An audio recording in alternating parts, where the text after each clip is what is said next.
Welcome back. હું Pinakin Raval Shri SN વિદ્યાલયના e learning પ્રોગ્રામમાં વન્સ અગેન આપનું સ્વાગત કરું છું.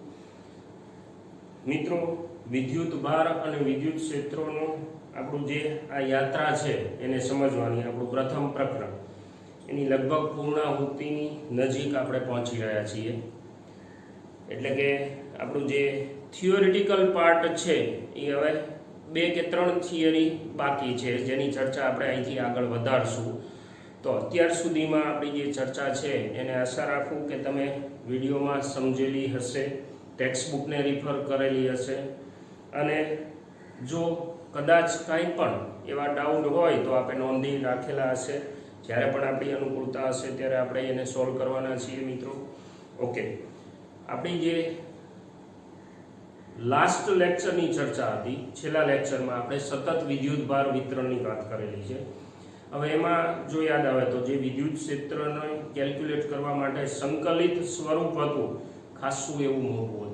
ખાસું એવું મતલબ અંદર ચલ છે, લાઈક ભાર ઘનતા એક ચલ તરીકે છે, કદાચ તે સ્થાન વિધેય પણ હોઈ શકે, મતલબ જુદા જુદા સ્થાને અનિયમિત હોય તો અલગ અલગ હોઈ શકે. ઉપરાંત તમારા જે પોઈન્ટ ઓફ ઇન્ટરેસ્ટ છે એને તમે અલગ અલગ જગ્યાએ લાવો તો એ કેલ્ક્યુલેશન જે છે એ હેવી થઈ શકે. લંબાઈ જે છે એ અનિયમિત રીતે વહેંચાયેલી હોય, અવકાશમાં આડીઅવળી પડેલી હોય તો કેલ્ક્યુલેશન હેવી થાય. તો હવે આપણે આ કેલ્ક્યુલેશનને ઇઝી બનાવવાનો પ્રયત્ન કરીએ. એક સરસ મજાની એપ્લિકેશન છે ગાઉસનો નિયમ.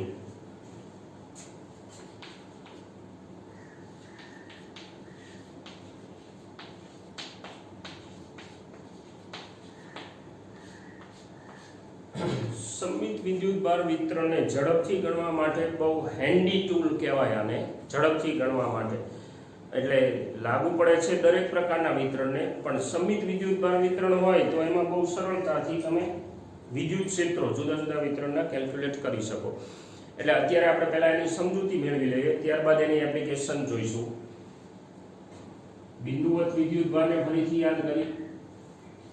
સપોઝ Q ગ્રેટર ધેન 0 છે મારી પાસે. હવે જો બિંદુવત વિદ્યુત ભાર હોય તો આનું વિદ્યુત ક્ષેત્ર કેવું હશે મિત્રો? ત્રિજ્યાવર્તી બહારની બાજુ સ્વાભાવિક છે. હું ત્રિજ્યાવર્તી બહારની બાજુ વિદ્યુત ક્ષેત્ર બતાવું, મતલબ કે એના વિદ્યુત ક્ષેત્રની અમુક ક્ષેત્ર રેખાઓ છે એને હું અહીંયા દર્શાવું છું.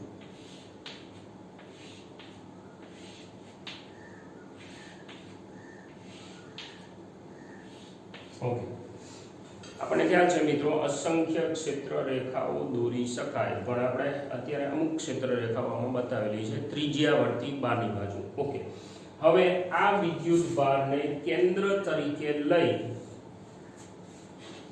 અને આ ત્રિજ્યાનો હું એક ગોળો વિચારું. આ ત્રિજ્યાનો ગોળો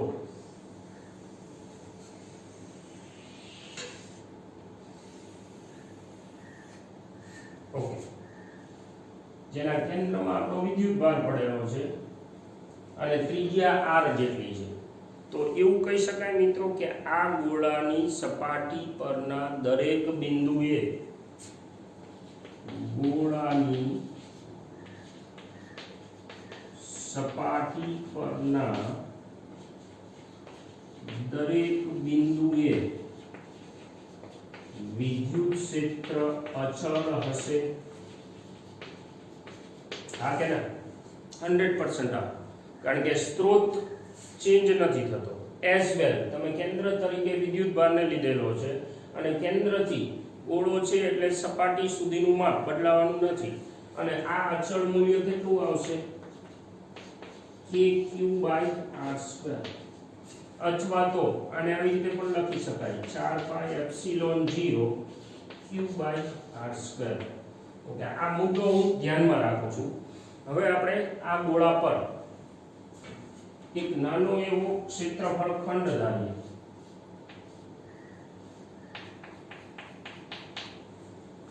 ગોળાની સપાટી પર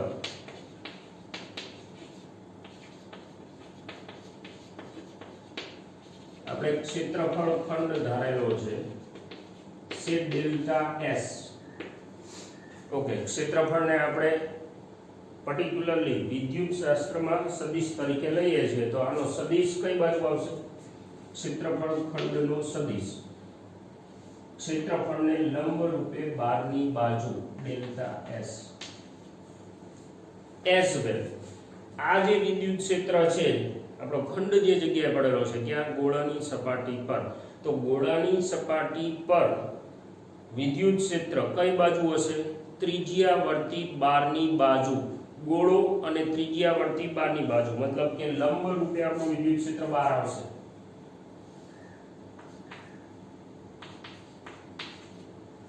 તો એવું કહેવાય કે આપણે ધારેલા ખંડ નો સદિશ ક્ષેત્રફળના સદિશ અને વિદ્યુત ક્ષેત્ર વચ્ચેનો ખૂણો 0 છે. ઓકે, તો ખંડમાંથી પસાર થતું ફ્લક્સ વિદ્યુતીય ફ્લક્સ હું અત્યાર પૂરતું એને ડેલ્ટા ફાઈ કહી દઉં. કેટલું થાય? ઓકે, આપણી વ્યાખ્યા શું છે? વિદ્યુત ક્ષેત્ર ડોટ ડેલ્ટા એસ. અત્યારે આપણે ખંડ પૂરતું જ લઈ છીએ એટલે ખંડ પર જે વિદ્યુત ક્ષેત્ર હોય એ વિદ્યુત ક્ષેત્ર અને ક્ષેત્રફળના ખંડના સદિશનો ડોટ ગુણાકાર. ઓકે, આને હું E delta S cos theta લખી શકું. થીટા અત્યારે આપણા કેસમાં કેટલો છે? 0. cos 0 ની કિંમત શું થાય? 1. મતલબ એવો થયો કે ખંડનું ફ્લક્સ ડેલ્ટા ફાઈ બરાબર વિદ્યુત ક્ષેત્ર. હવે વિદ્યુત ક્ષેત્ર અને ડેલ્ટા એસ નો સાદો ગુણાકાર મળશે. ઓકે, કુલ ફ્લક્સ મારે જોતું હોય, કુલ ફ્લક્સ એટલે આખી ગોળીય સપાટીનું, તો મારે આવા બધા પદનો સરવાળો કરવો પડે. મતલબ કે E ડેલ્ટા S કરવું પડે. E ડેલ્ટા S કરીએ તો E તો અચળ છે, તો E આગળ બધે ગુણકમાં એમને એમ રહેવાનું છે, તો હું આને બહાર લઈ લઉં. અને હવે સિગ્મા ડેલ્ટા S આ વિદ્યુત ક્ષેત્ર આપણને ખબર છે, બહાર લેવાનું કારણ હતું કે અચળ છે, તો હું એને લખી દઉં 1/4 પાઈ એપ્સિલોન 0 q છેદમાં r2 આ વિદ્યુત ક્ષેત્ર. ઓકે, લોજિકલી આ પદ શું કહેવા માંગે છે? Sigma delta S. Sigma delta S એટલે જે ખંડ છે ડેલ્ટા S એને આપણે ઉમેરવાનો છે. ક્યાં? આપણે આ જે સપાટી લીધી છે એના ઉપર. તો શું મળે? સ્વાભાવિક છે, આખી ગોળીય સપાટીનું કુલ ક્ષેત્રફળ મળે. તો આખી ગોળીય સપાટીનું કુલ ક્ષેત્રફળ સિગ્મા ડેલ્ટા S કેટલું હોય? 4 પાઈ r2. 4 પાઈ r2 જો તો અહીંથી કટ થાય છે 4 પાઈ r2. તો કુલ ફ્લક્સ બરાબર શું મળ્યું? q by epsilon 0.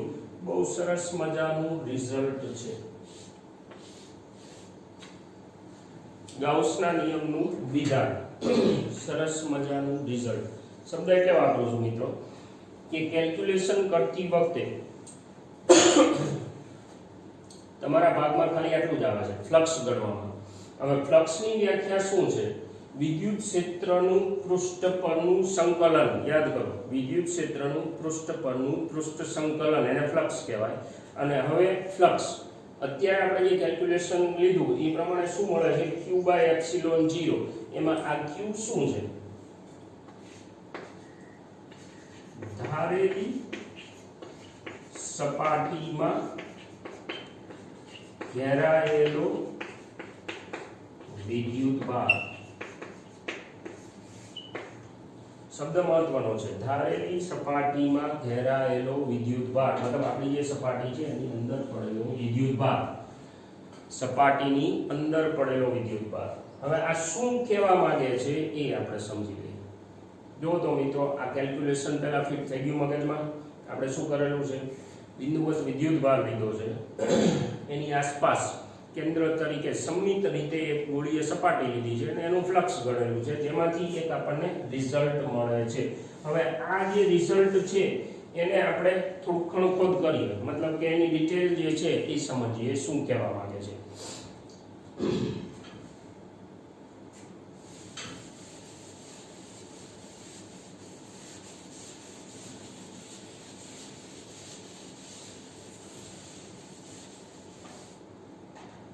Okay, flux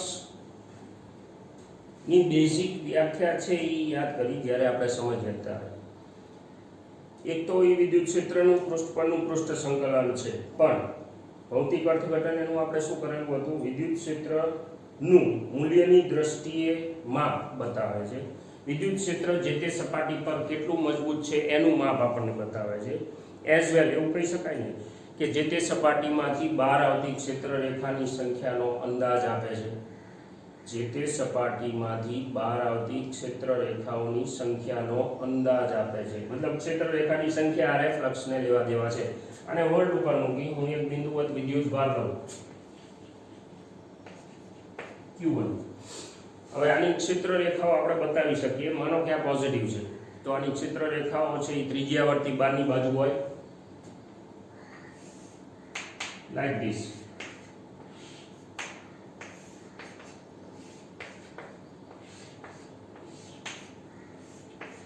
આ ત્રિજ્યાવર્તી બારની બાજુની ક્ષેત્ર રેખાઓ આપણે લીધી. હવે હું એક સપાટી લઉં, કાલ્પનિક સપાટી.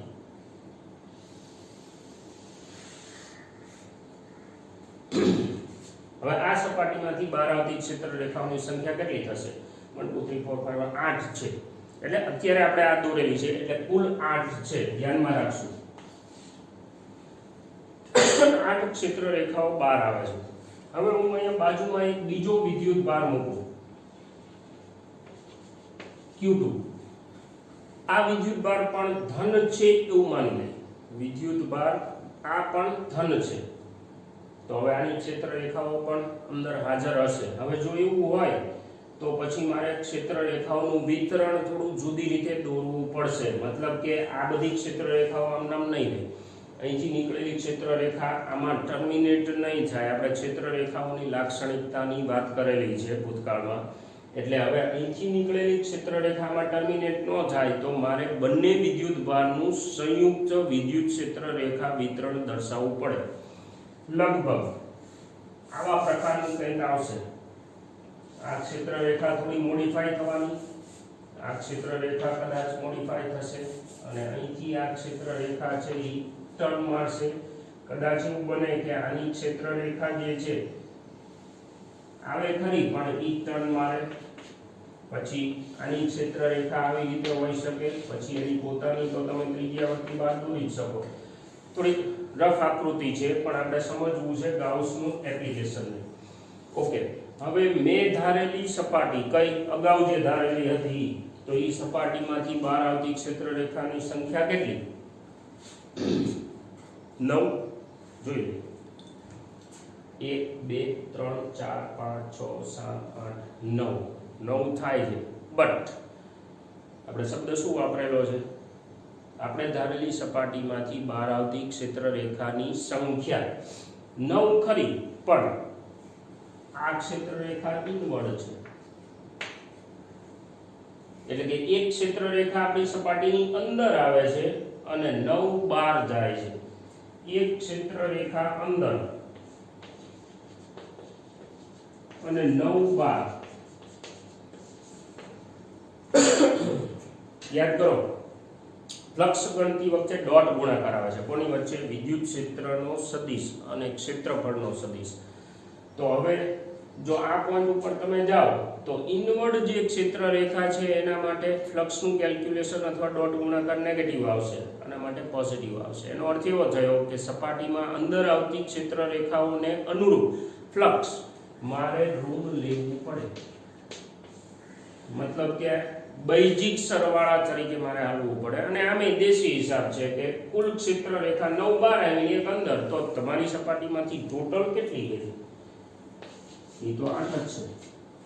અર્થ એવો થયો કે ફ્લક્સ અથવા તો ક્ષેત્ર રેખાનું કેલ્ક્યુલેશન જે તે સપાટી ઉપર કરતા હોય ત્યારે કોન્ટ્રીબ્યુશન કોનું છે?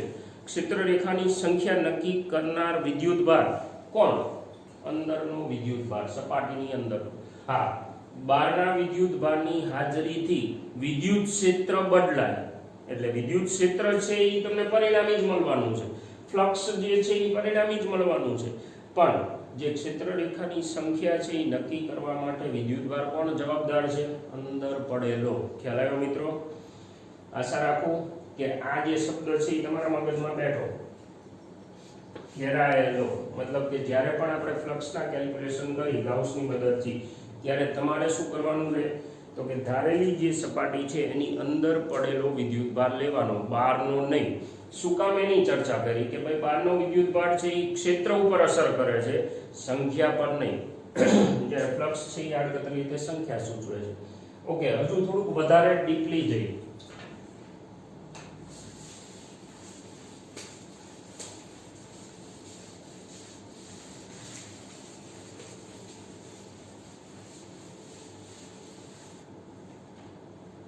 માનો કે મારી પાસે આવી કોઈ સપાટી છે અને વિદ્યુતભાર વિતરણ છે એ આવું છે, સે Q1 Q2 Q3 Q4 Q5.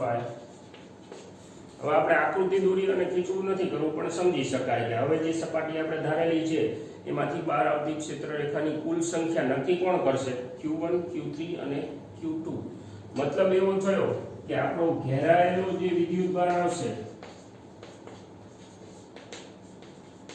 એટલે કે અહીંયા જે પદ આવે આપણું એ કયું આવશે? Q1 Q2 Q3. Q5 અને Q4 ની હાજરીની અસર ક્યાં થવાની છે? આ સાઈડ થશે. આ સાઈડ મતલબ કે આપણું જે પદ છે, યાદ કરો આખું પદ કઈ રીતે છે? કુલ ફ્લક્સ સંકલન વ્યાપક રીતે E.ds પૃષ્ઠ પર બરાબર. હવે આ જે આપણો વિદ્યુતભાર છે એને હું જરા જુદી રીતે લખું, સિગ્મા Q ઘેરાયેલો ટોટલ વિદ્યુતભાર. આ આખું ગાઉસના નિયમનું વિધાન થયું. હવે એમાં આ બાજુ આપણે લેવાના છે કયા વિદ્યુતભાર? 1 3 2 વગેરે વગેરે, એનો બૈજિક સરવાળો, બૈજિક. અને આ સાઈડ શું આવશે? ઓલા Q4 અને Q5 ની હાજરીની ઇફેક્ટ આમાં ઇનબિલ્ટ આવી જશે. મતલબ કે વિદ્યુત ક્ષેત્ર ક્ષેત્રફળના સદિશ વચ્ચેના નમન પર, હમણાં આપણે આકૃતિ જોઈ કે એના નમન ઉપર ઇફેક્ટ બતાવશે. એટલે સ્વાભાવિક છે કે તમારું કેલ્ક્યુલેશન છે એની અંદર વિદ્યુત ક્ષેત્ર પરિણામી મળશે, ફ્લક્સ પરિણામી મળશે. મતલબ કે આ ડાબી બાજુની રાશિ છે એ કુલ હશે, જ્યારે જમણી બાજુ તમારે શું લેવાનું છે? ફક્ત ઘેરાયેલો વિદ્યુતભાર ધ્યાનમાં લેવાનો છે. રેડી? ગાઉસના નિયમનું વિધાન ફરીથી એકવાર સુધારો કરી નાખો. બંધ પૃષ્ઠ લાગુ પડે છે, બંધ પૃષ્ઠ તો જ ઘેરાયેલો શબ્દ વાપરી શકાય. ઓકે, બંધ પૃષ્ઠ પરનું કુલ વિદ્યુતીય ફ્લક્સ ઘેરાયેલા વિદ્યુતભાર અને એપ્સિલોન 0 ના ગુણોત્તર જેટલું હોય. ફરીથી વિધાન, બંધ પૃષ્ઠ પરનું કુલ વિદ્યુતીય ફ્લક્સ ઘેરાયેલા વિદ્યુતભાર અને એપ્સિલોન 0 ના ગુણોત્તર. આના થોડાક જે બે ચાર પોઈન્ટ છે ટેકનિકલ, એને આપણે સમજી લઈએ. સૌથી મહત્વની વાત, ગાઉસનો નિયમ એપ્લાય કરતી વખતે ધ્યાનમાં રાખવા જેવી બાબતો.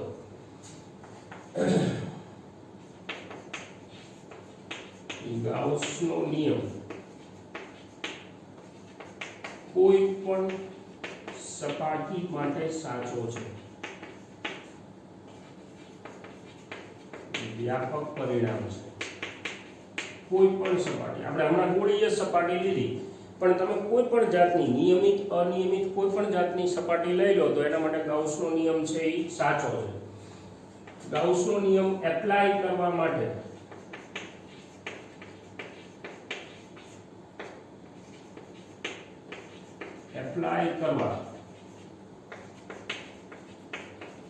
ધારેલી સપાટીને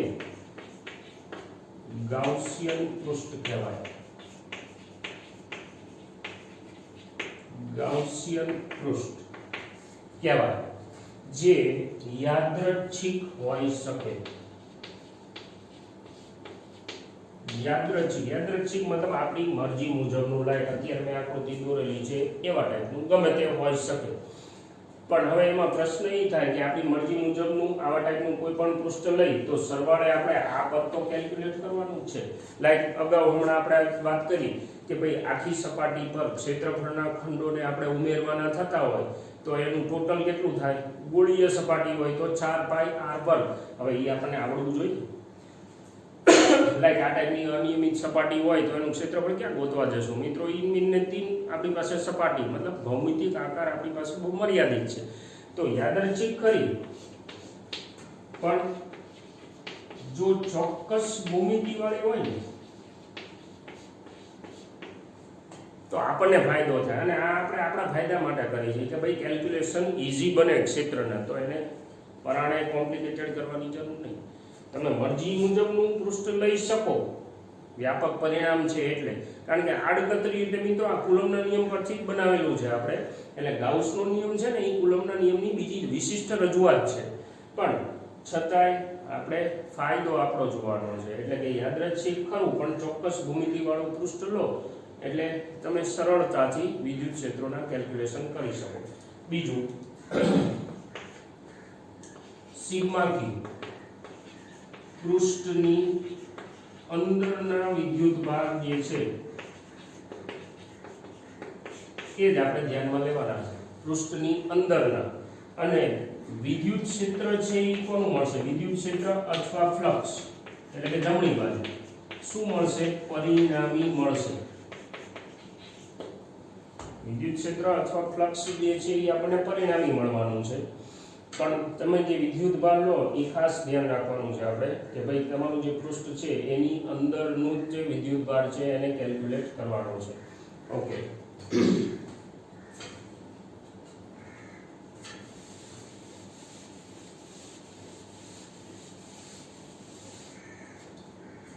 સમમિત વિદ્યુત ભાર વિતરણ હોય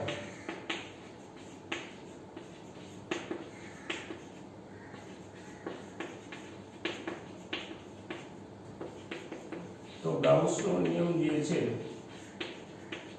એ બહુ સરળતાથી વિદ્યુત ક્ષેત્રની ગણતરી આપે. આપણે ઉદાહરણો જોવાના છે, થિયોરેટિકલ ઉદાહરણો, પણ સમમિત વિદ્યુત ભાર વિતરણ હોય તો બહુ જ સરળતાથી આપણને જે તે વિતરણના વિદ્યુત ક્ષેત્રો મળી શકે. અને પછીની થિયરીમાં આપણે જોવાના છીએ. હવે પ્રશ્ન એ થાય કે સમમિત વિદ્યુત ભાર વિતરણ એટલે શું? સમમિત વિદ્યુત ભાર વિતરણ, હું એક ઉદાહરણ આપું મિત્રો. સપોઝ મારી પાસે આ એક તાર છે. હવે આ તાર ઉપર હું વિદ્યુત ભાર મૂકી, આ રહ્યો તાર છે ને ખિસ્સામાં, આ તાર ઉપર હું વિદ્યુત ભાર મૂકી દઉં છું. હવે વિદ્યુત ભાર સતત રીતે આપણે આમાં ભરી દીધો. હવે હું એક કામ કરું, આ તારના કારણે અહીંયા હું કોઈ એક પર્ટિક્યુલર પોઈન્ટ ઉપર વિદ્યુત ક્ષેત્ર ગણું. હવે હું આ તારને રોટેટ કરું લાઈક ધીસ, મતલબ કે આવી રીતે ફરે, એટલે કે આમ ફરે, તે જ જગ્યાએ ખાલી રોટેટ થાય છે. તો પી પરનું વિદ્યુત ક્ષેત્ર ચેન્જ થાય ખરું? ના, સ્વાભાવિક છે, કારણ કે વિતરણ એઝ ઇટ ઇઝ છે. તાર સીધો રાખીને જ આપણે રોટેટ કરી છીએ. જો એવા સંજોગોમાં પી પરનું ક્ષેત્ર ન બદલાતું હોય, મતલબ અહીંથી ચોક્કસ અંતરે રહેલા બિંદુનું ક્ષેત્ર, આના ઓરિએન્ટેશન, આનું ઓરિએન્ટેશન એટલે શું? રોટેશન પોઈન્ટ ઓફ વ્યૂથી આપણે વાત કરી છીએ, ન બદલાતું હોય તો એને સમમિત કહેવાય. તો અસમિત કોને કહેવાય? હું ફરીથી તમને કહી દઉં. માનો કે મારી પાસે હવે આવો તાર છે, ટેઢો મેઢો લાઈક ધીસ, અને હવે હું આ પોઈન્ટ ઉપર વિદ્યુત ક્ષેત્ર ગણું. જુઓ મિત્રો, રોટેટ કરો તો વિતરણ ચેન્જ કરો, વિદ્યુત ક્ષેત્ર બદલાઈ જાય, સ્વાભાવિક છે. અત્યારે આપણે અહીંયા વિદ્યુત ક્ષેત્ર ગણીએ, હવે તમે આમ કરો એટલે સ્ત્રોત છે એનું લોકેશન ચેન્જ થાય છે, તો વિદ્યુત ક્ષેત્ર બદલાય. તો આને અસમિત કહેવાય. અસમિત જો હોય તો એના વિદ્યુત ક્ષેત્રો કેલ્ક્યુલેટ કરવામાં થોડીક તકલીફ પડે. એટલે ઓલા જે ડોટ ગુણાકાર અથવા તો અંદર ભૂમિતિ નહીં, થોડું કોમ્પ્લિકેટેડ થાય. તો આપણે સમમિત પૂરતું મર્યાદિત રાખશું. અત્યારે વિદ્યુત ભાર વિતરણ તમારા સમમિત હોય એવું. હવે એવી એપ્લિકેશન થિયરીમાં આપણે જોવાની છે, પણ એ પહેલાં ગાઉસના નિયમને એકવાર તમારે વાંચવો પડશે, અને એટલે મારે હોલ્ટ મારવો પડશે. અહીંયા આપણે અલ્પવિરામ કરીએ, ફરીથી એક વખત મળશું. હું પિનાકિન રાવલ આપની રજા લઉં. ફરીથી પાછા આપણી યાત્રા વિદ્યુત ભાર અને વિદ્યુત ક્ષેત્રની આગળ વધારશું.